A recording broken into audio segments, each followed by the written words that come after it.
નમસ્કાર બહેનો, આપણે વાત કરવાના છીએ કોર્સ 5 પદ્ધતિશાસ્ત્ર અને વિષય વસ્તુ ગુજરાતી ધોરણ 1 થી 5 કે જેમાં એકમ 2 એ આપણે વાત કરી રહ્યા છીએ અધ્યયન અને અધ્યાપન પદ્ધતિઓ કે જેમાં આજે આપણે એક નવીન મુદ્દો આગળ જોવાના છીએ અધ્યયન અધ્યાપન પદ્ધતિની અંદર સંદર્ભ સાહિત્યનું મહત્વ। તો શિક્ષક દ્વારા વિદ્યાર્થીઓને અધ્યયન કરાવવામાં આવે છે અને વિદ્યાર્થીઓ શીખે છે, ભણે છે કે જેને અધ્યાપન પ્રક્રિયા આપણે કહીએ છીએ। તો એવી અધ્યયન અને અધ્યાપન પ્રક્રિયા કે જેની અંદર સંદર્ભ સાહિત્યનું શું મહત્વ છે, ઇતર જે પાઠ્યપુસ્તકો છે એ વિદ્યાર્થીઓને કે શિક્ષકને કઈ રીતના મદદરૂપ નીવડે છે, તો એનું મહત્વ એની વાત આજે આપણે કરવાના છીએ અને એમાં 5 સંદર્ભ સાહિત્ય આપણે જોવાના છીએ।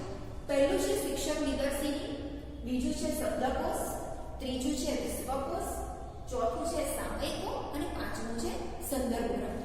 આ 5 સંદર્ભ સાહિત્ય એ આપણે વાત કરવાના છે। એમાં આજે અત્યારે જોવાના છે શિક્ષક નિદર્શિની।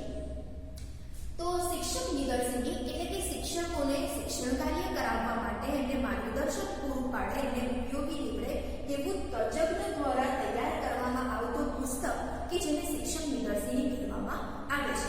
આ પ્રશ્ન કદાચ તમને 1 માર્ક્સના પરીક્ષાની અંદર 1 માર્ક્સના ક્વેશ્ચનની અંદર પૂછાઈ શકે, એટલે તમારે ખાસ યાદ રાખવાનું કે શિક્ષક નિદર્શિની કોને કહેવામાં આવે છે।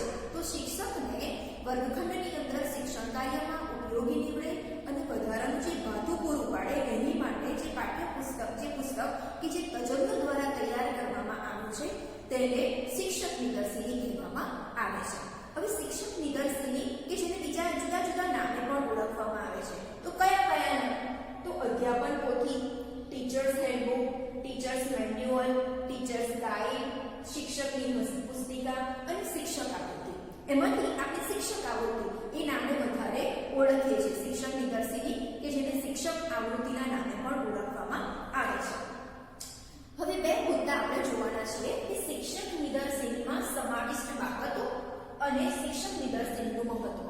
તો શિક્ષક નિદર્શિનીમાં સમાવિષ્ટ બાબતો, તો પહેલામાં પહેલું શિક્ષક નિદર્શિની કે જે શિક્ષક માટે ઉપયોગી એવું પુસ્તક છે અને વર્ગખંડની અંદર શિક્ષક નિદર્શિનીથી ભણાવવામાં આવે ત્યારે જે વિદ્યાર્થીઓનું પાઠ્યપુસ્તક છે એની ફોટોકોપી એ શિક્ષક નિદર્શિનીની અંદર આપવામાં આવે છે કે જેને કારણે જો શિક્ષકો શિક્ષક નિદર્શિનીના માધ્યમથી પણ જો વિદ્યાર્થીઓને ભણાવતા હોય તો પણ એ સરળતાથી વિદ્યાર્થીઓને સમજાવી શકે છે। તો એમાં કેટલીક સમાવિષ્ટ બાબતો છે, કઈ કઈ? તો પહેલું છે એકમ પ્રવેશ। તો શિક્ષક નિદર્શિની અંદર જે તે એકમ તમે ભણાવો છો, ગદ્યનો હોય કે પદ્યનો હોય, તો એ એકમની અંદર પ્રવેશ કેવી રીતના કરવો, એને લગતા જુદા જુદી માહિતી કેવી રીતના પ્રવેશ કરી શકાય, તેની માટે વાર્તા છે, ઉદાહરણા છે, જોડકણા છે, આ બધી બાબતો આપણે લઈ શકીએ, કોઈ એક સ્ટોરી કહી શકાય। તો એવી બધી જ બાબતો એ શિક્ષક નિદર્શિનીની અંદર આપવામાં આવી છે કે જે શિક્ષકને એક સરળ રસ્તો કરી આપે છે કે આ એકમ મારે વિદ્યાર્થીઓને ભણાવવો છે તો એની અંદર વિષય પ્રવેશ હું આ રીતના કરાવું, એટલે એકમ પ્રવેશ કરાવવા માટે પણ શિક્ષક નિદર્શિની એ ખૂબ જ ઉપયોગી નીવડે છે। બીજો મુદ્દો છે પ્રવૃત્તિ। જે તે એકમને લગતી જુદી જુદી પ્રવૃત્તિઓ કે જે કદાચ વિદ્યાર્થીઓના પાઠ્યપુસ્તકની અંદર ન આપી હોય પણ એક શિક્ષક તરીકે એ એકમને લગતી કઈ પ્રવૃત્તિઓ તમે વિદ્યાર્થીઓને કરાવી શકો, તો એ જુદી જુદી પ્રવૃત્તિઓના નામ એ પણ શિક્ષક નિદર્શિનીની અંદર આપવામાં આવેલા હોય છે। ત્યારબાદ છે હેતુ। તો વિદ્યાર્થીઓના જે તે એકમને લગતા જે સામાન્ય હેતુઓ છે, જે વિશિષ્ટ હેતુઓ છે કે જે વિદ્યાર્થીઓ એ એકમ દ્વારા સિદ્ધ કરે એની માટેના હેતુઓ એ પણ શિક્ષક નિદર્શિનીની અંદર આપવામાં આવે છે અને જે તે એકમની શરૂઆતમાં જ એ વિશિષ્ટ હેતુઓ એ આપેલા હોય છે। ત્યારબાદ વ્યાકરણ। તો અત્યારના જે પાઠ્યપુસ્તકો છે એમાં જે તે એકમ પછી તરત જ એ એકમ પૂરતું વ્યાકરણ એ આપવામાં આવ્યું હોય છે, તો એ જ વ્યાકરણને લગતું એને ઊંડાણપૂર્વકની સમજ આપતી બાબતો એ શિક્ષક નિદર્શિનીની અંદર આપવામાં આવી છે કે શાળા શિક્ષક એ વર્ગખંડની અંદર જ્યારે વિદ્યાર્થીઓને વ્યાકરણ ભણાવે ત્યારે એ વધારે સારી રીતના જુદા જુદા ઉદાહરણો દ્વારા એને સમજાવી શકે એની માટેનું ઊંડું સમજપૂર્વકની માહિતી એ શિક્ષક નિદર્શિનીની અંદર આપવામાં આવે છે। ત્યારબાદ છે સ્વાધ્યાય। તો અત્યારના સમયમાં જે નવીન કરારવાળા સ્વાધ્યાય એ એક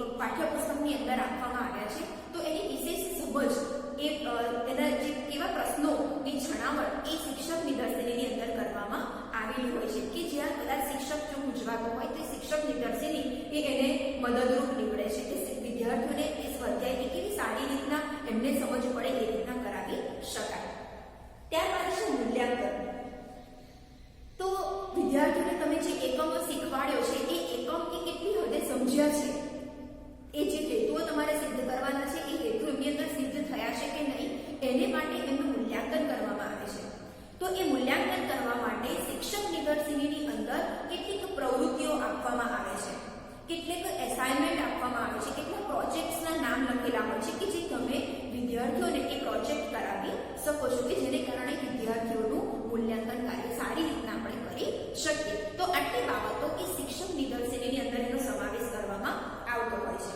તો હવે શિક્ષક નિદર્શિનીનું મહત્વ, તો શિક્ષક નિદર્શિનીનું મહત્વ એ એને સમાવિષ્ટ બાબતોને આધારે જ આપણે જોઈ શકીએ છીએ કે તમે અત્યારે પ્રશિક્ષણાર્થી બહેનો છો, તમારે વિષય કોઈ એક ભણાવવાનું હોય, કોઈ એક એકમ જો તમારે ભણાવવાનું હોય તો અત્યારે તમારે બાળકો સામે જ્યારે ભણાવવાનું છે તો ત્યારે એકમ પ્રવેશ કે જે તે ગદ્ય છે, જે તે પદ્યને એકમ તમે લીધો છે અને એમાં તમારે એકમ પ્રવેશ કરાવવો છે, તો એના માટે બીજા કયા કયા ગીતો કે બીજી કયા કયા ઉખાણા, કઈ વાર્તા તમે એને વિષય પ્રવેશ માટે લઈ શકો, તો એ બધી જ બાબતો એ તમને ત્યાં ઉપયોગી નીવડતી હોય છે. અને એ વસ્તુ શિક્ષકને પણ ઉપયોગી છે અને પ્રશિક્ષણાર્થીઓને પણ એ ઉપયોગી નીવડતી છે. એ જ એનું મહત્વ છે. ત્યારબાદ પ્રવૃત્તિઓ. તો વિદ્યાર્થીઓને કઈ કઈ પ્રવૃત્તિઓ તમે કરાવી શકો, જુદી જુદી પ્રવૃત્તિઓ પણ ત્યાં એની અંદર આપવામાં આવી છે કે એને આધારે વિદ્યાર્થીઓને તમે વધારે એક્ટિવ બનાવી શકો છો, વર્ગખંડની અંદર એમનું ધ્યાન એકત્ર કરી શકાય છે. હેતુઓ. તો આ શિક્ષક નિદર્શનનું મહત્વ જ એ છે કે એની અંદર શિક્ષકને ઉપયોગી એવી બધી માહિતીઓનું ત્યાં આરોપણ કરવામાં આવ્યું હોય છે કે જેના કારણે તમે વિદ્યાર્થીઓની અંદર જે હેતુઓ છે, જે વિશિષ્ટ હેતુઓ છે, જે સામાન્ય હેતુઓ છે, એ હેતુઓ એ વિદ્યાર્થીઓ સમજે, એ હેતુઓને સિદ્ધ કરી શકે અને એ એકમ દ્વારા એ પોતે આત્મસાત કરી શકે, એનું એ પણ એક મહત્વ એ શિક્ષક નિદર્શનનું રહેલું છે. ત્યારબાદ છે વ્યાકરણ.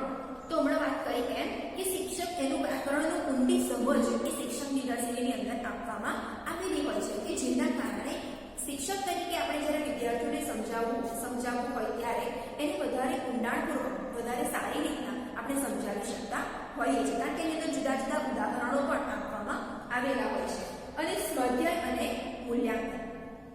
તો સ્વાધ્યાય કેવા પ્રકારનો સ્વાધ્યાય આપી શકાય, અથવા તો જે સ્વાધ્યાય પાઠ્યપુસ્તકની અંદર આપવામાં આવ્યું છે તો એ સ્વાધ્યાય વિદ્યાર્થીઓની પાસેથી જ્યારે તમારે લેવાનું છે કામ, ત્યારે એ વિદ્યાર્થીઓને જુદા જુદા પ્રશ્નો દ્વારા, એની પ્રશ્નોની છણાવટ દ્વારા તમે વિદ્યાર્થીઓને સારી રીતના સમજ આપી શકો છો અને વિદ્યાર્થીઓએ કામ સારી રીતના કરી શકે છે. તો શિક્ષક નિદર્શિની એ આ રીતના આપણને ઉપયોગી નીવડે છે. હવે સંદર્ભ સાહિત્યમાં બીજો મુદ્દો છે શબ્દકોશ. શબ્દકોશ કે જેને શબ્દનો કોષ એવું પણ કહેવામાં આવે છે અને એને શબ્દની જોડણી કે અર્થનો કોષ એવું પણ કહેવાય છે. એવા બે નામથી એને ઓળખવામાં આવે છે. અને કોષ એટલે કે ભંડાર. તો ત્યાં જે શબ્દોનો અને એના અર્થનો ભંડાર છે એવો કોષ એટલે કે શબ્દકોશ. અને તેને બીજા દ્રશ્ય સંદર્ભ ગ્રંથ એવા નામથી પણ ઓળખવામાં આવે છે. હવે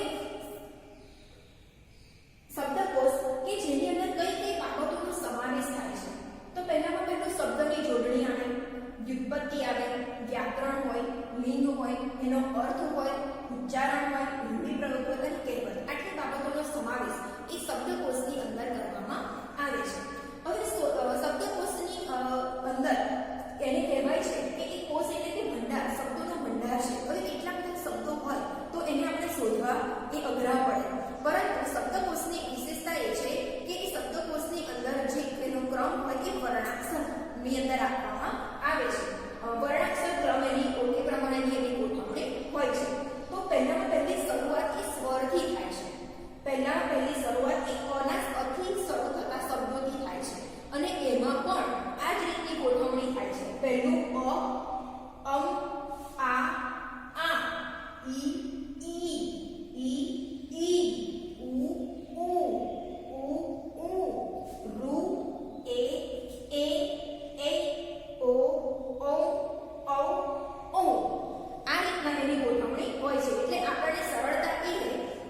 કે, કો, કૌ, કૌ, કો.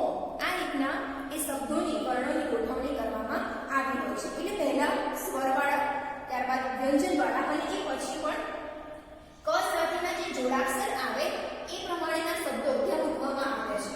એટલે કે ક્ય, ક્ર, ક્લ, ક્વ અને ક્ષ. એટલે જો આ ક્રમ આપણે યાદ રાખીએ, એક શિક્ષક તરીકે જો આપણે આ ક્રમ એ આપણે જાતે યાદ રાખીએ અને વિદ્યાર્થીઓને પણ આ પ્રમાણેની સમજૂતી આપીએ, શબ્દકોશનો ઉપયોગ કેવી રીતના કરવો એની જો આપણે વિદ્યાર્થીઓને સરળતાથી સમજૂતી આપીએ તો વિદ્યાર્થીઓને એક શબ્દોના અર્થ જ્યારે ખબર ના પડતા હોય અને એમને શબ્દકોશની અંદર શોધવા હોય ત્યારે ખૂબ જ સરળતા રહેશે. એટલે એની માટે પહેલામાં બધી બારાક્ષરી એ આપણને યાદ હોવી જોઈએ. સ્વર કેટલા છે અને કયા ક્રમમાં છે એ યાદ હોવા જોઈએ. વ્યંજન કેટલા છે અને કયા ક્રમમાં છે એ આપણને યાદ હોવા જોઈએ. તો જ આપણે એને સરળતાથી યાદ રાખી શકતા હોઈએ છીએ. હવે શબ્દકોશ, તો જાણીતા શબ્દકોશ કયા કયા છે? પહેલામાં પહેલું છે સાર્થ ગુજરાતી જોડણી કોષ કે જે આધારભૂત શબ્દકોશ એ ગણવામાં આવે છે. ત્યારબાદ છે વિવિધ શબ્દકોશ, ભગવદ ગોમંડળ, બૃહદ શબ્દકોશ, નાનો કોષ અને મોટો કોષ. હવે આ શબ્દકોશ છે જે આપણને ગુજરાતી, હિન્દી ગુજરાતી, ગુજરાતી અંગ્રેજી હિન્દી આવા જુદી જુદી ભાષાઓની અંદર પણ આપણને પ્રાપ્ત થતા હોય છે. હવે શબ્દકોશનું મહત્વ શું છે? તો એક શિક્ષક તરીકે અથવા તો એક વિદ્યાર્થી તરીકે જ્યારે કોઈ પણ શબ્દ એ આપણને ખબર ન પડતી હોય અથવા તો એ શબ્દનો બીજો પર્યાયી અર્થ જ્યારે આપણે જાણવું હોય ત્યારે આ શબ્દકોશ એ આપણને ખૂબ જ ઉપયોગી નીવડતું હોય છે. એક શિક્ષક તરીકે વર્ગખંડની અંદર જ્યારે કોઈ એક એકમ ભણાવતા હોઈએ અને જો ભણાવતી વખતે કોઈ એક શબ્દ કે જેનો અર્થ એ ખ્યાલ ન આવતા હોય તો આપણે આ શબ્દકોશનો ઉપયોગ કરી શકીએ છીએ. અને એક શિક્ષક તરીકે સાથે સાથે વિદ્યાર્થીઓ પણ એ શબ્દકોશને સાથે રાખે અને આવા જે નવીન શબ્દો આવતા હોય છે એના પર્યાય શું થાય અથવા તો એનો અર્થ શું થાય એ વિદ્યાર્થીઓ જાણતા રહે. જેટલું વિદ્યાર્થી શબ્દકોશના સંપર્કમાં વધારે હશે એટલું જ વધારે શબ્દોનો ભંડાર એ વિદ્યાર્થીની પાસે હશે. એટલે શબ્દકોશનો જેટલો વધારે ઉપયોગ એટલું જ વિદ્યાર્થીઓ શબ્દોથી વધારે નજીક હશે. હવે એક શિક્ષક તરીકે વિદ્યાર્થી એ શબ્દકોશનો વધારે ઉપયોગ કરે એની માટે આપણે એને સતત પ્રેરણા આપતા રહેવું પડે. વિદ્યાર્થી એ જ્યારે કોઈ પણ સ્વાધ્યાયકાર કાર્ય કરવા માટે બેઠો હોય ત્યારે જો લખતી વખતે કોઈ પણ વસ્તુ, કોઈ પણ શબ્દ એ જો એને ખબર ના પડે તો પણ એ વધારે આવા શબ્દકોશનો ઉપયોગ કરીને એને વધારે સારી રીતના સમજી શકે છે. અને આપણે કોઈ એકમ એ વર્ગખંડની અંદર ભણાવતા હોઈએ અને એ એકમ એક વખત વિદ્યાર્થીઓને વાંચવા માટે કહીએ અને એમાંથી કયા કયા નવીન શબ્દો છે કે જેનો અર્થ એ વિદ્યાર્થીઓને ખબર નથી એવા શબ્દો કઢાવીએ અને એ જ શબ્દોનો અર્થ એ વિદ્યાર્થીઓને શબ્દકોશની અંદર શોધવા માટે આપીએ તો એ બાળકો એ શબ્દોને વધારે લાંબો સમય સુધી એને યાદ રાખી શકશે. આપણે અર્થ કહી દઈએ તો વિદ્યાર્થી સમજશે તો ખરા જ, પણ જો વિદ્યાર્થી જાતે એ શબ્દકોશની અંદર એને શોધશે અને એને પોતે જ સમજવાનો પ્રયત્ન કરશે તો એ લાંબા સમયગાળા સુધી એને યાદ રાખી શકશે. તો આટલી બાબત છે શબ્દકોશ. શબ્દકોશ એટલે કે શબ્દનો કોષ અને એની અંદર જોડણી અને અર્થનો કોષ એટલે કે ભંડાર એવું એને કહેવામાં આવે છે.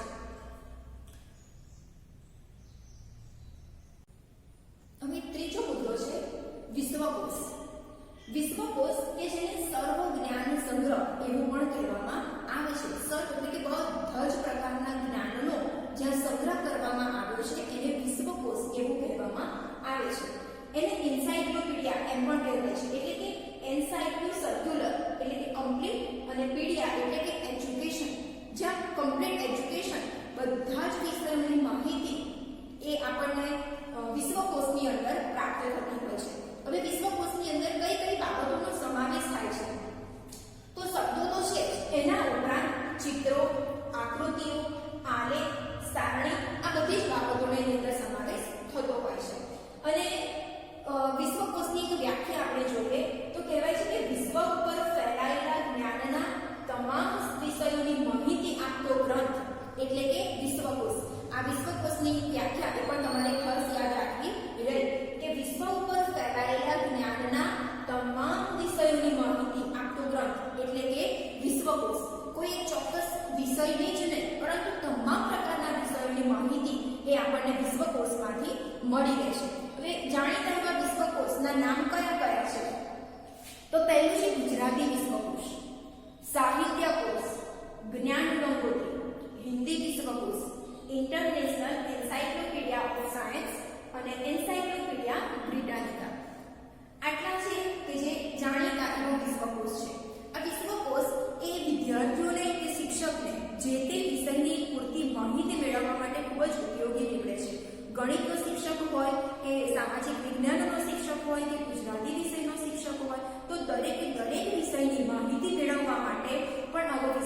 એ આપણને ઉપયોગી નીવડે છે. હવે સામાજિક વિજ્ઞાનની અંદર આફ્રિકાના જંગલોની જો વાત કરવાની હોય અથવા તો કોઈ ભૂગોળની વાત કરવાની હોય તો એની બધી જ માહિતી કે ફોટોગ્રાફ્સ સાથે એ આપણને વિશ્વકોશની અંદર મળી જતી હોય છે.